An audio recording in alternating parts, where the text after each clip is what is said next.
Hai, Assalamualaikum dan salam sejahtera kepada semua pelajar-pelajar. Selamat pagi. Cikgu doakan, cikgu harapkan semua pelajar berada dalam keadaan sihat dan ceria-ceria selalu.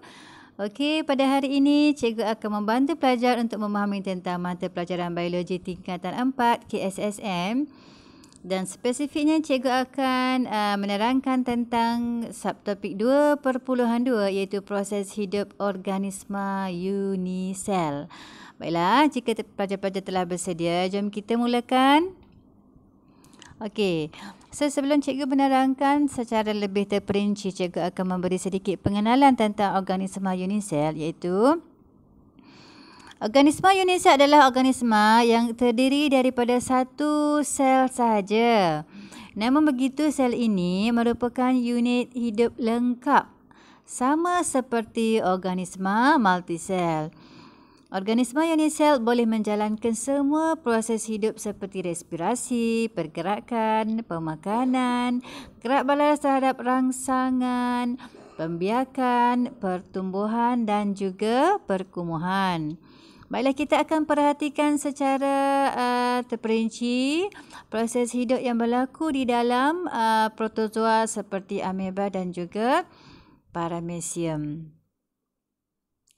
Okey, so kita mulakan dengan pelajar perhatikan di sini. Cikgu paparkan kepada pelajar struktur ameba SP yang kita telah perhatikan di bawah mikroskop. So kita dapat lihat dengan jelas di sini ya, terdapat struktur yang paling luas sekali itu dinamakan sebagai membran plasma. So, struktur yang di tengahnya itu adalah nukleus. Kalau kita perhatikan, struktur nukleus itu agak lebih gelap kan? Lebih gelap dan kelihatan lebih tebal macam tu kan? Dan kita dapat perhatikan juga kepada vakul mengecut. Okey, yang kita nampak seperti terisi dengan bendali kan? Okey, kemudian kita nampak juga dekat situ ada vakul makanan yang berwarna hijau. Okey, so terdapat banyak vakul makanan dan juga terdapat unjuran-unjuran yang keluar daripada struktur ameba dan unjuran-unjuran itu dinamakan sebagai pseudopodium. Okey, ini adalah struktur ameba. Jom kita beralih kepada struktur paramecium pula. Okey, so pelajar perhatikan di sini. Ini adalah struktur paramecium, bentuknya seperti selipar Jepun macam tu kan. So kita akan perhatikan kepada paramecium ini terdapat rambut halus ya, rambut halus pada seluruh bahagian badannya. So ini dipanggil sebagai cilium. Dan struktur yang seperti bintang ini dinamakan sebagai vakul mengecut dan organel yang paling besar itu dinamakan sebagai nukleus. Okey, dan pada bahagian ini terdapatnya alur mulut untuk dia tempat dia makan, dia memasukkan makanan dekat situ ya. Dan dekat sini ada liang dubur, tempat dia menyingkirkan bahan sisa makanan yang tidak dicernakan. Okey, kita teruskan dengan proses yang pertama iaitu proses pergerakan. Okey, bagi kita perhatikan kepada ameba dulu. Ameba ni bentuk dia selalu berubah-ubah, okey, bergantung juga kepada halangan dia. Okey, kenapa bentuk dia selalu berubah? Sebab dia boleh mengunjur, dia boleh membentuk pseudopodium ni melalui unjuran tu, unjuran-unjuran yang membentuk pseudopodium ataupun kita panggil sebagai kaki palsu. Okey, disebabkan unjuran-unjuran yang selalu berubah di sekeliling bahagian badan dia, so bentuk dia selalu berubahlah. Okey, apabila dia mengundurkan pseudopodium, ini akan diikuti oleh pengaliran sitoplasma ke bahagian pseudopodium yang diunjurkan itu. Okey, itu adalah pergerakan bagi ameba. Manakala bagi paramecium, dia bergerak secara dengan dia menggerakkan cilium pada sekeliling badan dia tu secara beritma. Okey. So digerak-gerakkan silium dia, maka badan dia boleh menghasilkan pergerakan. Okey, proses hidup yang kedua kita perhatikan cara pemakanan ameba dan juga paramecium. So pelajar tengok dekat sini, cikgu cuba terangkan kepada anak-anak pelajar. Bagi ameba dulu, ameba SP akan bergerak ke arah makanan dengan mengunjurkan pseudopodium untuk memerangkap zarah makanan yang telah dikenapasi oleh ameba secara fagositosis. Jadi dia makan adalah secara fagositosis. Okey, cara dia bergerak ke arah makanan tadi dengan mengunjurkan pseudopodium. Manakala bagi paramecium pula, dia akan melakukan pukulan ataupun gerakan silium untuk dia menarik atau membantu zarah makanan supaya masuk ke dalam alur mulutnya. Okey, kemudian Kemudian vakuum makanan akan bergabung dengan lysosom. Zarah makanan akan dihidrolisis oleh enzim lysozyme yang dihasilkan oleh organel lysosom. Okey, kemudian nutrien yang dihasilkan melalui proses pencernaan makanan itu akan diserap masuk ke dalam sitoplasma untuk proses hidup ameba dan juga paramecium lah. Manakala makanan yang tidak dicernakan, makanan yang tidak diperlukan akan disingkirkan dengan cara dia bergerak dan dia akan meninggalkan sisa makanan tersebut. Okey, manakala bagi paramecium, dia akan singkirkan makanan yang tidak tercerna melalui liang duburnya. Okey, kita teruskan dengan proses hidup yang seterusnya, iaitu cikgu akan bantu pelajar untuk menerangkan tentang proses pemakanan tadi ya, dengan menggunakan gambar rajah ini. So pelajar perhatikan step yang pertama. Ameba akan mengenal pasti makanan yang berada berdekatan dengannya. So dia akan menghampiri, dia akan bergerak mendekati zarah makanan tersebut dengan cara dia mengunjurkan pseudopodium ataupun dia mengepung. Okey. Kemudian gambar yang kedua kita perhatikan di situ, apabila dia telah lengkap mengepung zarah makanan, maka dia akan membentuk vakuol makanan di mana makanan tersebut berada di dalam struktur ini. Manakala lysosom yang berada berdekatan dengan struktur yang telah dibentuk vakuol makanan itu, maka lysosom akan merembeskan enzim lysozyme kepada vakuol makanan untuk membantu mencernakan makanan tersebut.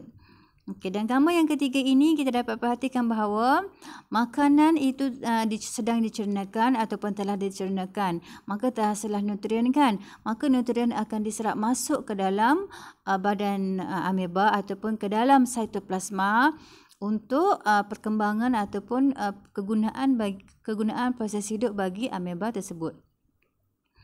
Dan gambar yang keempat, step yang keempat ini, ameba akan bergerak meninggalkan makanan yang tidak dicernakan, yang tidak diperlukan ataupun disingkirkan keluar daripada badan ameba.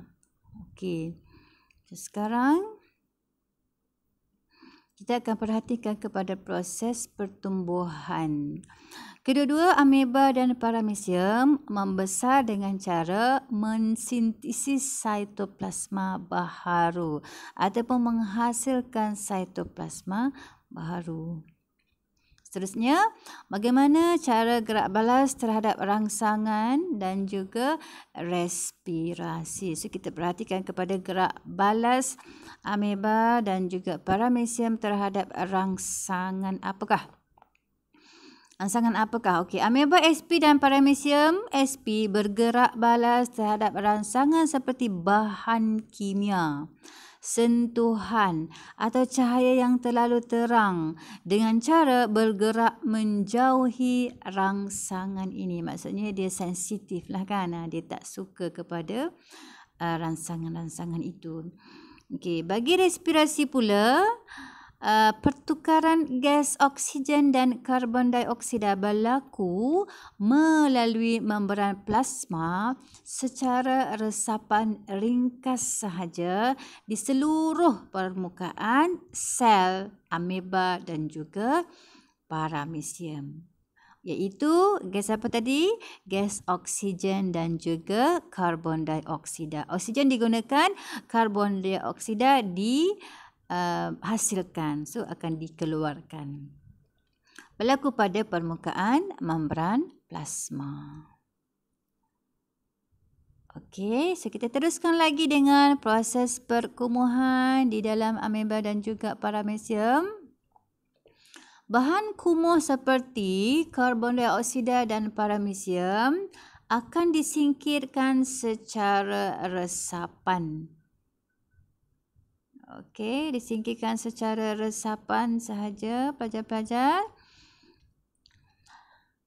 Okey, oleh kerana ameba dan paramecium ini hidup di persekitaran air tawar. Okey, maka dia akan berhadapan dengan keadaan di mana molekul air di dalam air tawar itu akan meresap masuk ke dalam sel ameba dan paramecium secara osmosis.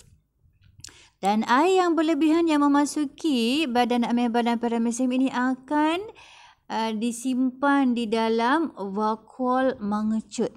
Sehinggalah vakuol mengecut akan mengembang ke saiz yang maksimum. Saiz besarlah kan, mengembang ke saiz yang maksimum.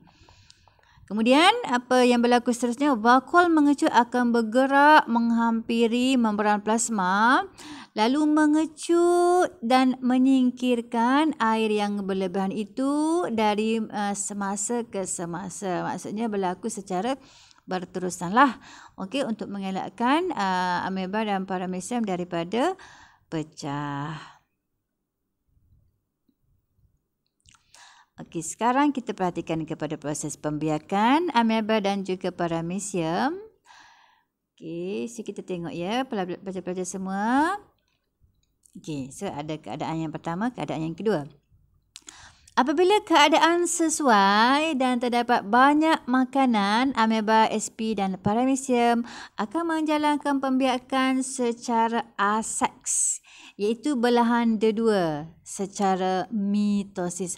Maksud pembiakan aseks di sini adalah tidak melibatkan gamet. Tidak melibatkan gamet jantan dan gamet betina. Tidak melibatkan gamet. Maka apabila dia telah matang, maka dia akan terbahagilah kepada dua. So kita panggil sebagai belahan dua. Maka terhasillah dua ameba yang baharu. Tetapi apabila keadaan tidak sesuai itu bermaksud contohnya terlalu kering, suhu terlalu rendah ataupun kekurangan makanan, maka ameba akan membentuk spora. Okey, so dia macam tidak aktif lah kan. Tetapi dia akan membentuk spora dan akan bercambah semula. Dia akan aktif balik apabila keadaan telah pulih. Keadaan kembali sesuai. Manakala bagi paramecium pula, dia akan melakukan pembiakan seks, iaitu dinamakan sebagai konjugasi. Okey, untuk paramecium SP, pembiakan seks iaitu konjugasi berlaku apabila keadaan yang tidak sesuai. Okey, itu saja perkongsian daripada Cikgu Ira pada hari ini. Semoga berjumpa lagi dalam topik yang akan datang, iaitu topik 2.3, proses hidup di dalam organisma multisel. Salam ceria-ceria selalu. Assalamualaikum dan salam sejahtera.